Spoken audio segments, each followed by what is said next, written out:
Start recording. Sure. Point number 8, profit. Today's new concept.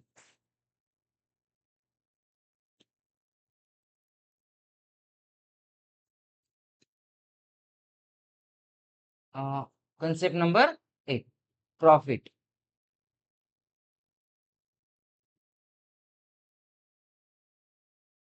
सांगू शकता का प्रॉफिट म्हणजे काय?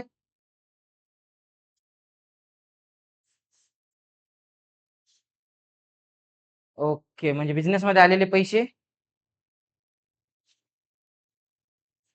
हा डबल झालं किंवा वाढून आलं, तो तर झाला प्रॉफिट आहे तो. पण आता आपला बिझनेस हा इन्व्हेस्टमेंट करणं आहे का? नाहीये. मग आपल्याला प्रॉफिट काय, प्रॉफिट म्हणजे काय बघायचं आहे? रोजच्या बिझनेस मधून झालेला प्रॉफिट डोळ्यासमोर असला पाहिजे आपल्या. मग रोजचा प्रॉफिट कसा कॅल्क्युलेट केला जातो? इन्कम मधून काय मायनस केलं जातं? खर्च, एक्सपेन्सेस. बरोबर आहे. इन्कम मधून काय मायनस केलं जाईल? एक्सपेन्सेस मायनस केले जातील. मायनस केल्याच्या नंतर जे उरल ते काय असतं? आपला प्रॉफिट. पण या टाइमला म्हणजे सिच्युएशन अशी पाहिजे की तुमची इन्कम जास्त पाहिजे आणि खर्च काय पाहिजे? कमी पाहिजे. मग बघा, आपण थोडं आता डिटेल मध्ये बघणार आहोत प्रॉफिट म्हणजे. Profit means profit means excess म्हणजे काय बेटा? जास्त. Excess of income. Excess of income over expenses. Over expenses.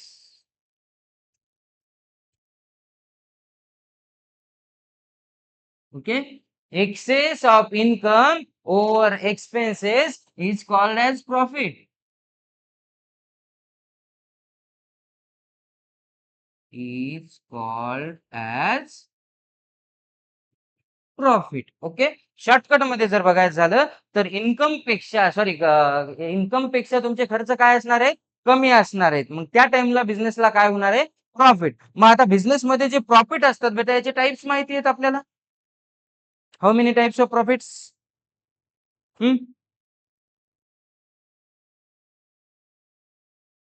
चला सांगतो बघा. There are 2 types of profits.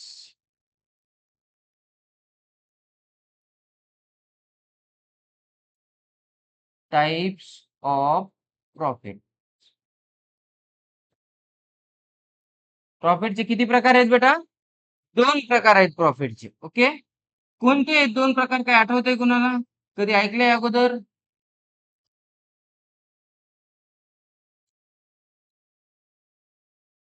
हां, बरोबर, बरोबर. सांगा, सांगा. करेक्ट. एक असतो ऑपरेटिंग प्रॉफिट आणि दुसरा असतो non operating profit.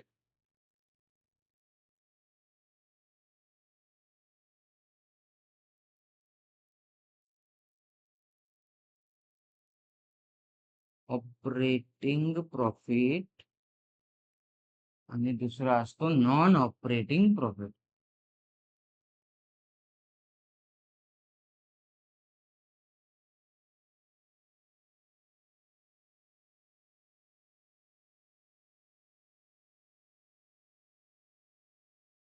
Operating profit आणि non operating profit. Okay.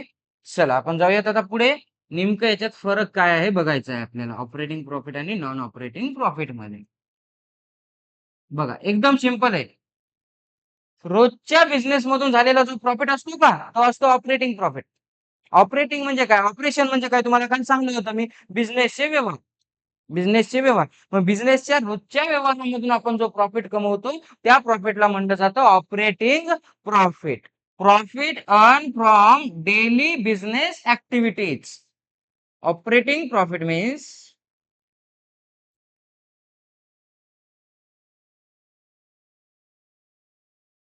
operating profit means profit earned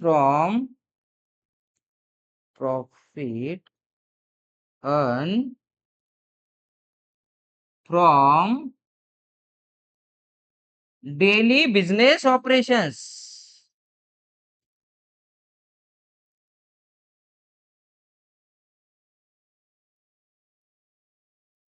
profit earn from daily business operations. Okay, याचे एक्झाम्पल जर बघायचं झालं तर profit earn from sale of goods and services. आपण वस्तू विकलो किंवा सर्व्हिस देतोय आणि त्याच्यातून आपल्याला काय होतोय, प्रॉफिट होतोय. एक्झाम्पल साठी बघायचं झालं तर profit earn from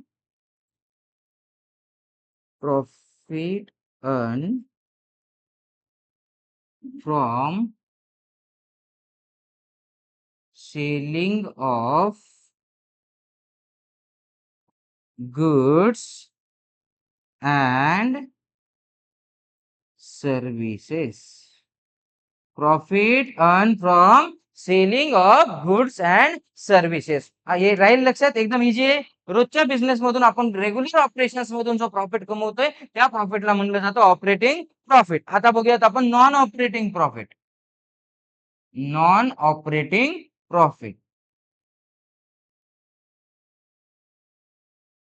non operating profit means non-operating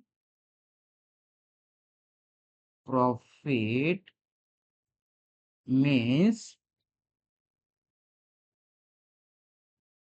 profit earned from other than daily business operations.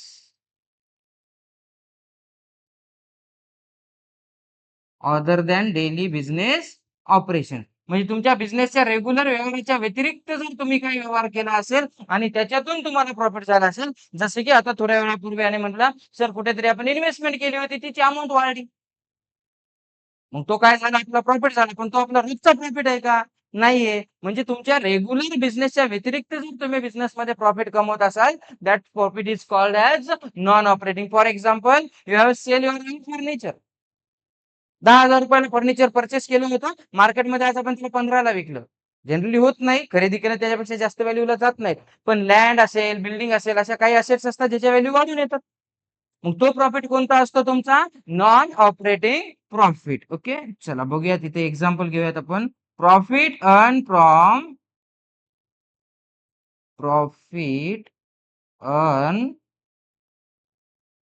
From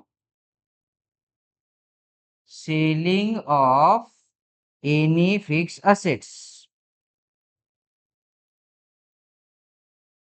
selling of any fixed assets. एखादी फिक्स असेट विकून जर तुम्हाला प्रॉफिट होत असेल तर त्या प्रॉफिटला कोणता प्रॉफिट म्हणू शकतो आपण, नॉन ऑपरेटिंग प्रॉफिट. चला फटाफट एका मिनिटात लिहून घ्या बरं, छोटी कन्सेप्ट आहे.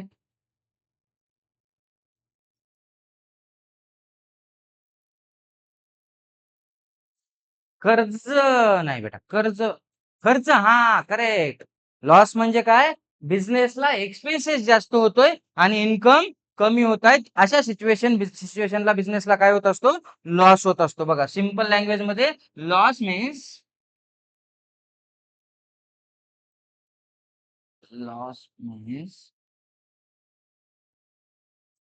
एक्सेस ऑफ काय बेटा, expenses. Excess of expenses over incomes. Excess of expenses over incomes is called as loss. Is called as loss. Okay, आपण एकदम शॉर्टकट मध्ये बघतो या गोष्टी. हा, तुम्हाला जेव्हा आपण नोट्स देऊ पीडीएफ, त्याच्यामध्ये तुम्हाला प्रत्येक कन्सेप्ट अजून डिटेल मध्ये आहेत. मग आता तेवढ्या डिटेल मध्ये इथं म्हणल्यावर तुम्हाला लक्षात राहणार नाही. आपण सध्या फक्त ओव्हरव्ह्यू बघतोय प्रत्येक गोष्टीचा. आता ह्या लॉसचे सुद्धा टाइप्स असतील, बरोबर आहे. Types of loss, types of losses सांगू शकता का हो? किती टाइप्स असू शकतील, दोन. करेक्ट. किती आहेत बेटा, there are two types of losses. कोणते येतो हे दोन, operating loss and non operating. तुम्हाला प्रॉफिट समजले का, ऑपरेटिंग नॉन ऑपरेटिंग, बस त्याच्या अपोजिटला लॉस असणार आहेत आता आपले.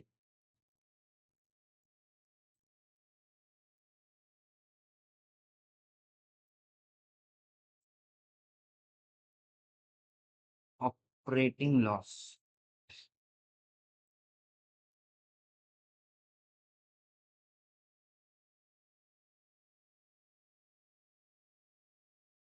Non operating loss.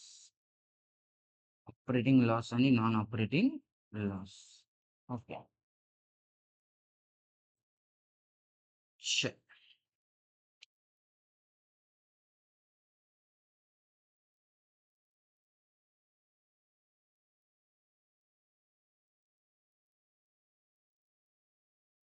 Operating loss means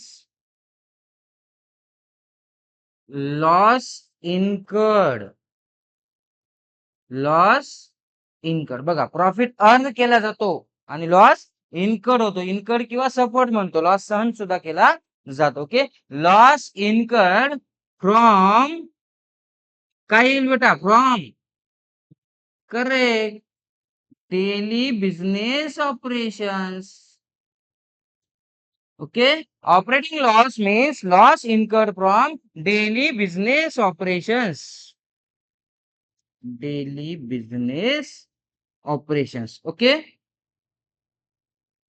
चला, त्यानंतर एक्झाम्पल बघा. Loss incurred from selling of goods and services. Loss incurred from selling of goods and services. Okay. आता अपोजिटला नॉन ऑपरेटिंगला जाणार आहोत आपण.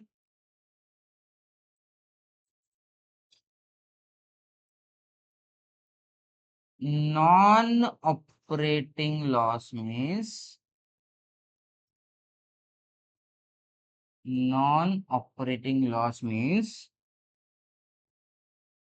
loss incurred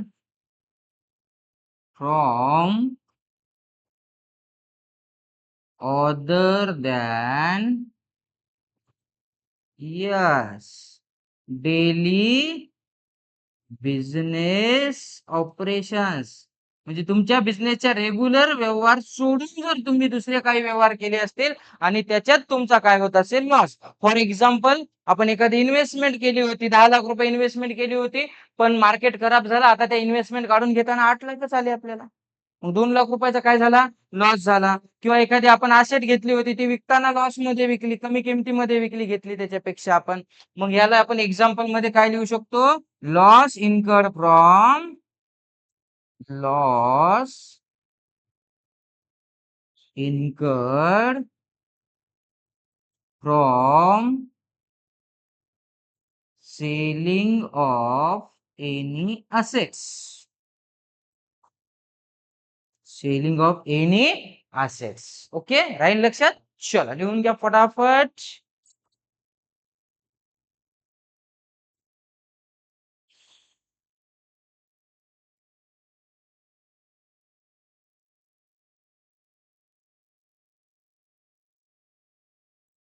चलो, लॉस के बाद देखेंगे डिस्काउंट. आवडतो सगळ्यांना? नक्कीच. डिस्काउंटची पाटी बघूनच आपण दुकानात जातो. बरोबर आहे का नाही? चल, कन्सेप्ट नंबर 10. बरोबर ना?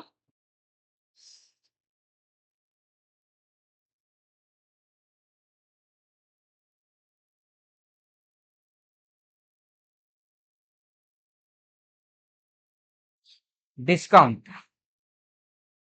काय सांगू शकता मित्रांनो? डिस्काउंट म्हणजे काय?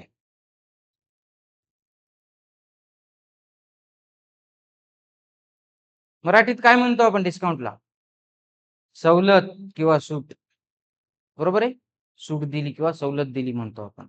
पण इंग्लिश मध्ये कमी किमतीमध्ये, म्हणजे जी किंमत आहे त्याच्यापेक्षा कमी किमतीमध्ये विकलं तर तो डिस्काउंट असतो. बरोबर आहे? चला, डिस्काउंटला अजून आपण इझी लँग्वेज मध्ये सांगायचं झालं तर कन्सेशन गिवन. कन्सेशन म्हणजे काय? सूट दिली किंवा सवलत दिली. Okay. Concession given at the time of transaction is called as discount. व्यवहाराच्या टाइमला जो कन्सेशन किंवा जी सूट दिली जाते त्याला काय म्हटलं जातं? डिस्काउंट म्हटलं जातं.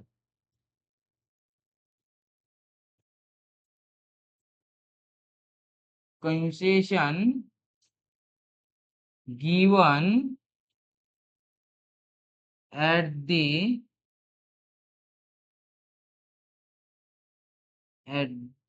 Time of transaction, concession given at the time of transaction is called as discount. ट्रान्झॅक्शनच्या टाइमला जी सूट दिली जाते, जे कन्सेशन दिलं जातं त्याला काय म्हटलं जातं? डिस्काउंट म्हटलं जातं. मग आता डिस्काउंटचे टाइप सुद्धा असतील ना? Types of discount. Types of discount. किती टाइप्स आहेत बेटा डिस्काउंटचे? 2 टाइपचे डिस्काउंट असतात. समजून घ्या व्यवस्थित आता हे discount. There are 2 types of discounts. कोणते आहेत बेटा? 2 टाइप. करेक्ट. ट्रेड डिस्काउंट आणि कॅश डिस्काउंट. पहिला जो डिस्काउंट असेल तो असेल आपला ट्रेड डिस्काउंट आणि जो दुसरा असेल तो असेल आपला कॅश डिस्काउंट. चला बघूयात.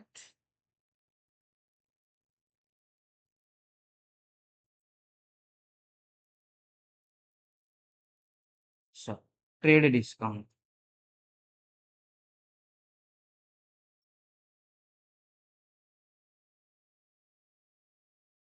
ट्रेड डिस्काउंट आणि cash discount.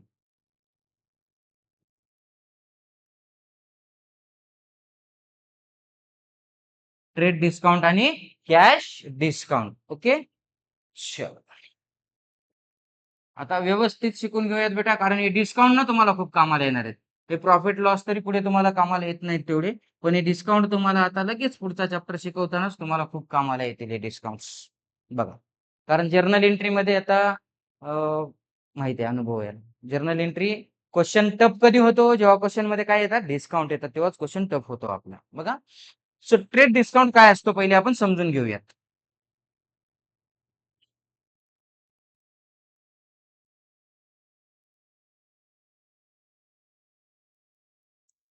Trade discount means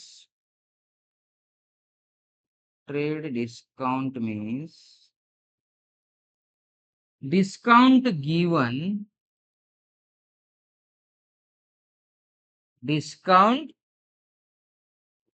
given at the time of transaction.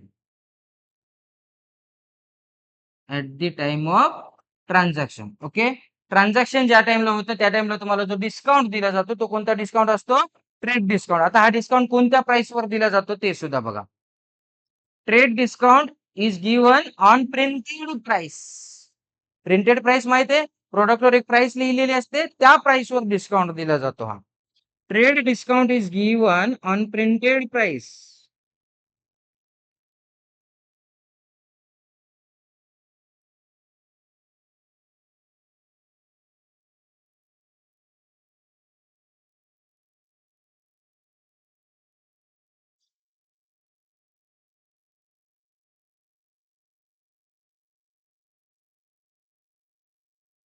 Trade discount is given on printed price. Generally याला आपण एमआरपी सुद्धा म्हणतो. ओके. बघा मित्रांनो, हा डिस्काउंट ना बिझनेस मध्ये रेकॉर्ड केला जात नाही. हा डिस्काउंट बिझनेस मध्ये रेकॉर्ड केला जात नाही. काय कारण असेल बरं ट्रेड डिस्काउंट बिझनेस मध्ये रेकॉर्ड न करण्यामागे? काय कारण असेल सांगू शकता का तुम्ही? काय लॉजिक? एक्झॅक्टली काय कारण असेल याच्या मागे?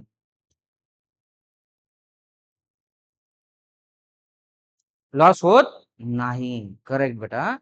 जेव्हा ना ट्रेड डिस्काउंट त्या बिझनेसची म्हणजे त्या प्रोडक्टची प्राइसच अशी बनवलेली असते की डिस्काउंट दिला तरी त्याच्यामध्ये लॉस होणार नाही. म्हणजे जनरली तो डिस्काउंट भेटतच नाही.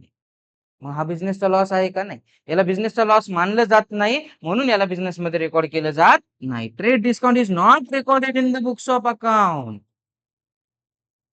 Trade discount is not recorded in the books of account.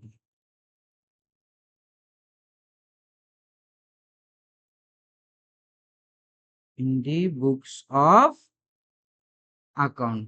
का? कारण याला बिझनेसचा लॉस मानलं जात नाही. शौर्य पॉइंट वाढवलेत मी आता लक्षात यायले. Okay. Trade discount is not treated as loss. Is not treated as loss. Not treated as loss for the business. म्हणजे याला बिझनेसचा लॉस मानलं जातं का? नाही. आणि मग बिझनेसचा लॉसच नसेल तर याला रेकॉर्ड करायची गरज आहे का? नाहीये. राहील लक्षात ट्रेड डिस्काउंट. ट्रेड डिस्काउंट कधी दिला जातो? एकच मिनिटामध्ये. ट्रेड डिस्काउंट कधी दिला जातो मित्रांनो? At the time of transaction. Okay. Trade discount कोणत्या प्राइस वर दिला जातो? प्रिंटेड प्राइस वर दिला जातो. ओके. हा बिझनेस मध्ये रेकॉर्ड केला जातो का? Not recorded in the business of account. Okay. याला बिझनेसचा लॉस मानला जातो का? नाही. राहतील गोष्टी लक्षात. चला पुढे जाऊयात.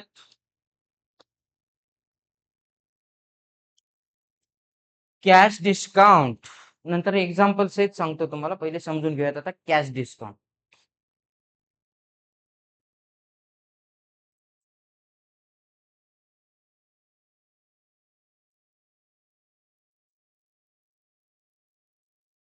Cash discount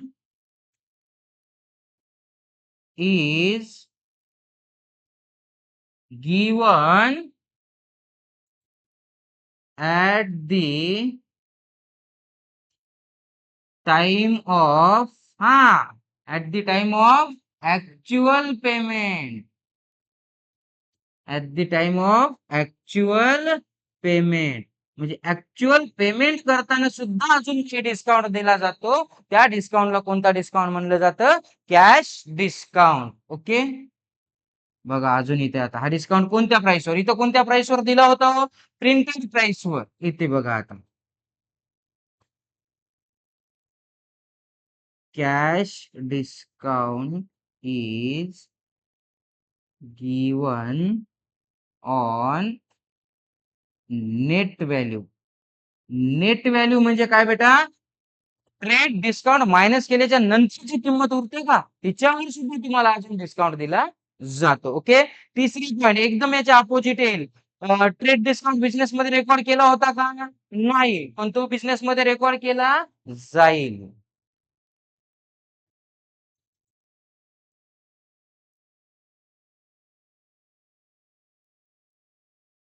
Cash discount is recorded in the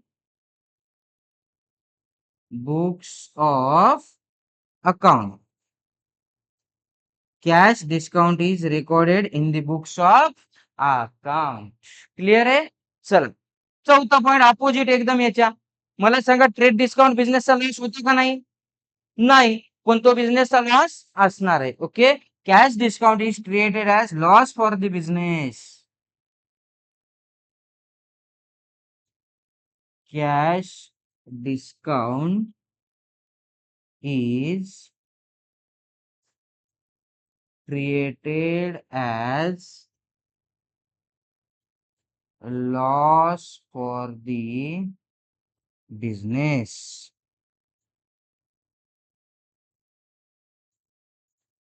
loss for the business. याला बिझनेसचा काय मानला जातो? लॉस मानला जातो. चल डन. एक्झाम्पल एक्झाम्पल एक्झाम्पल बघा आता एक एक्झाम्पल देतोय तुम्हाला मी. ट्रेड डिस्काउंटचं पहिले एक्झाम्पल कव्हर करूया. ट्रेड डिस्काउंट समजला की ऑटोमॅटिक तुम्हाला कॅश डिस्काउंट समजेल. ओके.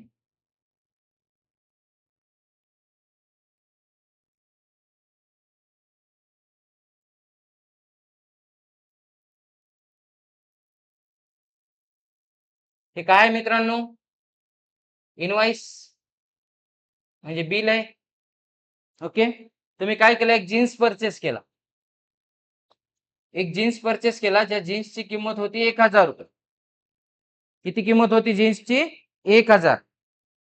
पुढचा व्यक्ती म्हणला तुम्हाला, चला आम्ही तुम्हाला 10% डिस्काउंट देतो. कोणता डिस्काउंट देतो? Trade discount.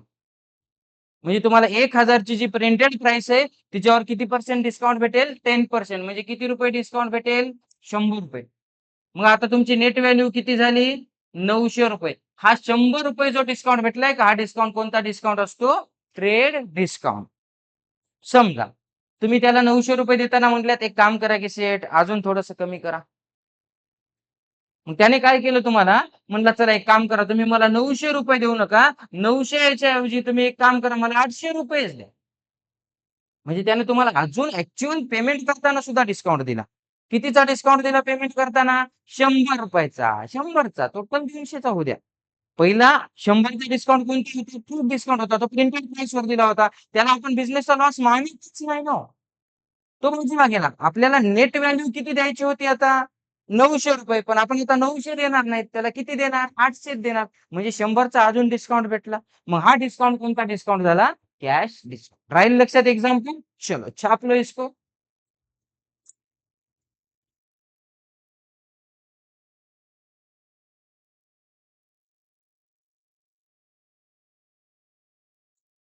चलो.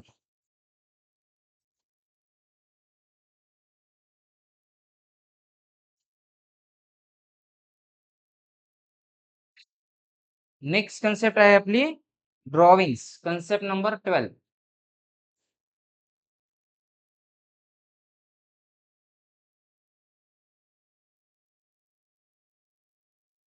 ड्रॉविंग्स. ओके. काय असतं मित्रांनो ड्रॉविंग्स म्हणजे? सांगू शकता?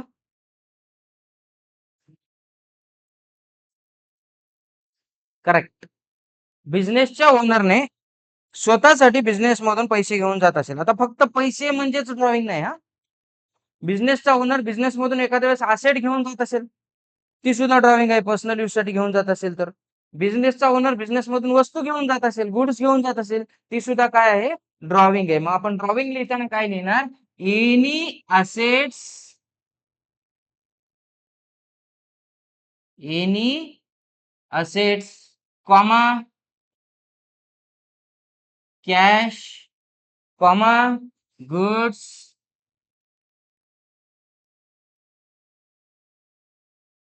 taken by business owner, taken by business owner for his oblique her personal use. Personal use is called as drawing. याला काय म्हटलं जातं? ड्रॉविंग्स म्हटलं जातं. चल, ड्रॉइंगच्या नंतर पुढची कन्सेप्ट काय होती बेटा आपली? Concept number 13,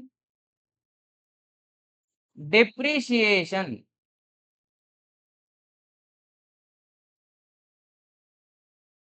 depreciation. चला बघूया डेप्रिशिएशन म्हणजे काय असतं? सांगू शकता डेप्रिशिएशन म्हणजे काय असतं? हम्म. करेक्ट. एखाद्या असेटची यूज केल्यामुळे किंमत काय होते? कमी होते. त्या कमी झालेल्या किमतीला काय म्हणलं जातं? डेप्रिशिएशन म्हणलं जातं.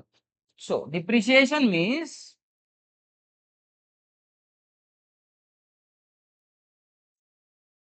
depreciation means reduction in the value of asset. Reduction म्हणजे व्हॅल्यू कमी व्हायली का वाढते हो? कमी होते, रिड्यूस होते. Reduction in the value of assets. कशामुळे? कारण काय असेल? Due to correct continuous use आणि and yes wear and tear. Wear and tear म्हणजे काय? काही मोडतोड झाली, डॅमेज झालं, त्यामुळे सुद्धा वस्तूची व्हॅल्यू काय होते? कमी होते. म्हणजे फक्त कंटिन्युअस यूज हे एकच कारण आहे का वस्तूची व्हॅल्यू कमी होण्यामागे? नाहीये. तर काही मोडतोड झाली, डॅमेज झाल्यावर सुद्धा त्या असेटची व्हॅल्यू काय होते? कमी होते. चला, नेक्स्ट कन्सेप्ट काय होती बाळांनो? Question concept number 14, bad debts.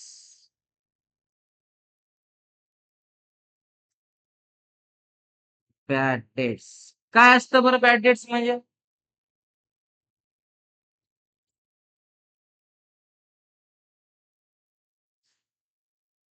हा हा हा हा हा समजा आपल्याला कुणाकडून तरी पैसे येत आहेत आणि त्या व्यक्तीने आपले पैसे काय केले? बुडवले. तर त्याला काय म्हटलं जातं? Bad debts. म्हणजे amount not recoverable from debtors. Debtors कडून, डेटर्स म्हणजे आपल्याला पैसा येणं होता, बरोबर आहे, आपण बघितलं लास्ट लेक्चर मध्ये. सो डेटर्सने जर आपले पैसे बुडवले तर त्या कन्सेप्टला काय म्हटलं जातं? Bad debts. हा बिझनेसचा काय असतो? लॉस असतो हा बिझनेसचा. Amount not recoverable from debtors. Amount not recoverable from debtors is called as bad debts. Okay, थोडस कंटिन्यू करूया त्याला आपण. It is loss for the business. It is loss for the business. हा बिझनेस साठी काय असतो? लॉस असतो. Okay, next concept काय होती बेटा? Okay, RDD. नेक्स्ट कन्सेप्ट काय होती आपली? RDD, reserve for doubtful debts.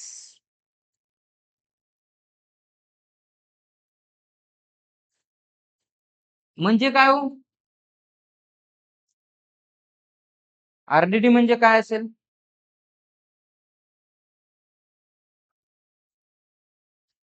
Okay, म्हणजे पैसे बुडण्याची शक्यता असणे.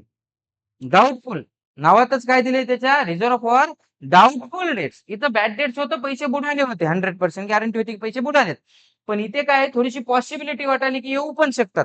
म्हणजे मनामध्ये काय आहे? डाऊट आहे की हे पैसे बुडू पण शकतात आणि येऊ पण शकतात. मग अकाउंटिंग म्हणते डाऊट आहे ना, तर त्याला सुद्धा तुम्ही तुमच्या बिझनेसचा लॉस दाखवू शकता. मग याला म्हणूया आपण, फुल फॉर्म सहित लिहूयात, reserve for doubtful dates.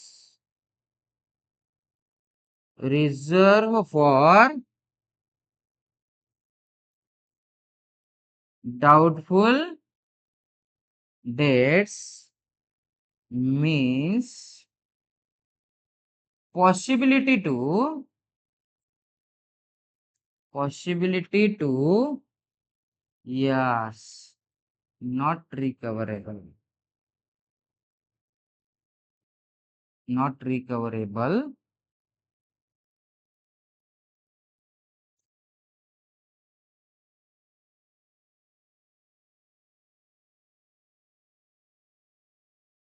from the debtors. From the debtors म्हणजे डेटर्स कडून पैसे येण्याची शक्यता काय आहे? खूप कमी आहे. ओके, नेक्स्ट कन्सेप्ट काय होती मुलांनो? Bank over draft.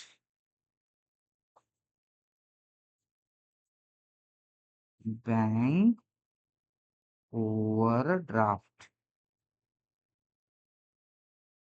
Bank overdraft म्हणजे काय? तर जेवढे तुमच्या अकाउंट मध्ये पैसे आहेत त्याच्यापेक्षा जास्त पैसे काढण्याची फॅसिलिटी दिली जाते तुम्हाला. पण आता ही फॅसिलिटी कुणाला दिली जाते? फक्त करंट अकाउंट होल्डर्सला दिली जाते. ज्यांचं कोणतं अकाउंट आहे बँकेमध्ये? करंट अकाउंट आहे, त्याच लोकांना ही फॅसिलिटी अवेलेबल करून दिली जाते. Okay, bank overdraft means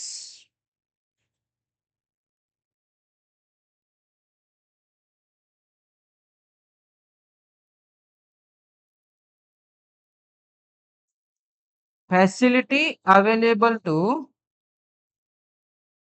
facility available to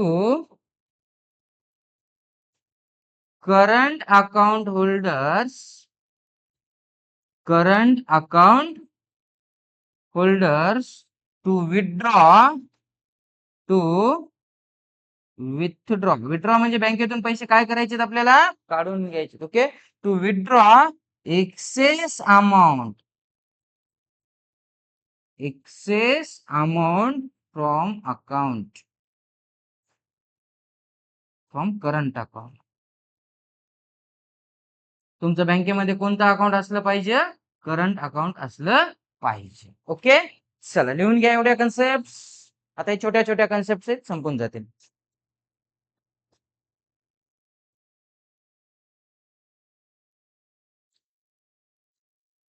next concept काय हो? Outstanding expenses.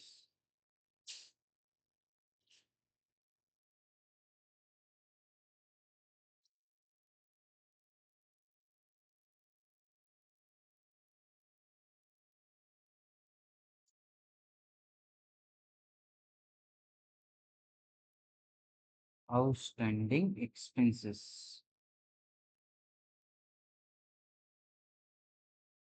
एक्सपेन्सेस म्हणजे काय हे तर माहिती झालंय तुम्हाला. आता आउटस्टँडिंग म्हणजे काय? म्हणजे देणं बाकी आहे. आउटस्टँडिंग म्हणजे काय आहे? देणं बाकी आहे. बरोबर आहे. म्हणजे खर्च झालाय पण अजून त्याची पेमेंट करणं बाकी आहे. सिंपल लँग्वेज मध्ये लिहायचं झालं तर outstanding expenses means outstanding expenses means expenses incurred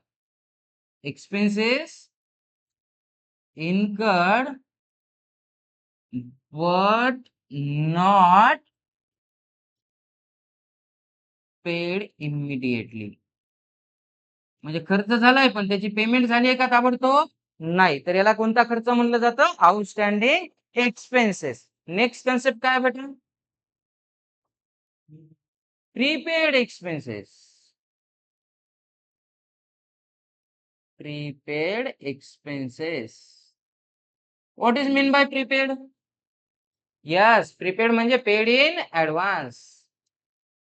paid in advance. Prepaid म्हणजे काय? Paid in advance. म्हणजे नेक्स्ट पिरियडचा खर्च आपण आताच देऊन टाकलाय. पुढच्या वर्षीचा खर्च काय केलाय आपण? याच वर्षी देऊन टाकलाय.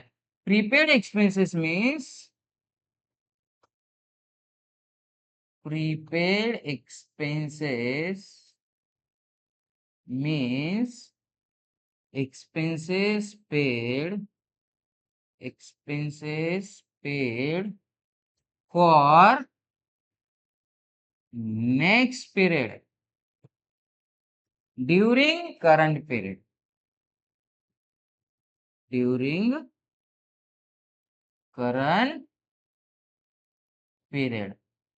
बघा काय म्हणते.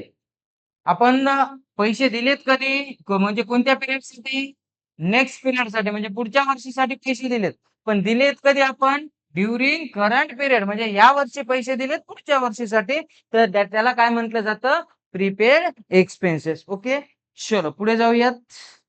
नेक्स्ट कन्सेप्ट काय आहे बेटा? आउटस्टँडिंग. जसं आउटस्टँडिंग खर्च होता ना, देणं बाकी, तसं इन्कम येणं बाकी असते बिझनेस मध्ये.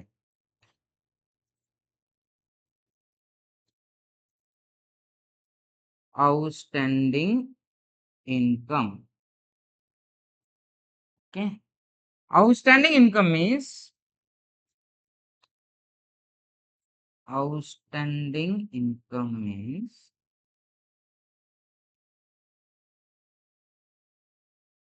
income earn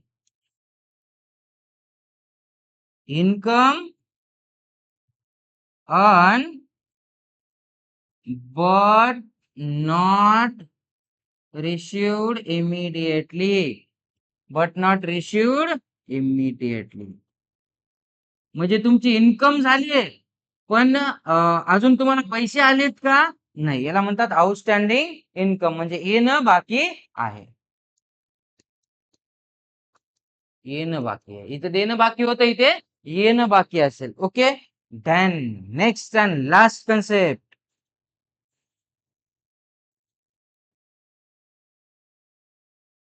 income received in advance. Income received in advance. चलो आता बघा, जसं आपण नेक्स्ट पिरियडचा खर्च आताच दिला होता, तसं नेक्स्ट पिरियडची इन्कम सुद्धा आपल्याला ऍडव्हान्स मध्ये भेटते आताच. ओके, म्हणजे income received in advance means income received in advance means income received for next period. Income received for next period म्हणजे भेटायलेत पैसे कधीचे, पुढच्या वर्षीचे. Income received for next period during current period. या वर्षी भेटायलेत पण आहेत कधीचे पैसे ते, पुढच्या वर्षीचे. याला म्हटलं जातं इन्कम रिसिव्ड इन ऍडव्हान्स. राहतील पॉईंट लक्षात. टोटल 20 पॉईंट लक्षात ठेवा मित्रांनो. आपले कालच्या आणि आजच्या लेक्चर मध्ये मिळून टोटल किती पॉईंट्स कव्हर झालेले आहेत? 20 पॉईंट. एकदम बेसिक कन्सेप्ट आहेत. याच्यापेक्षा बाकीचे पण काही पॉईंट्स आहेत, आपण ते पण बघत राहणार आहोत. चलो तर थांबूया तिथेच आज. लिहून घ्या एवढे पॉईंट्स.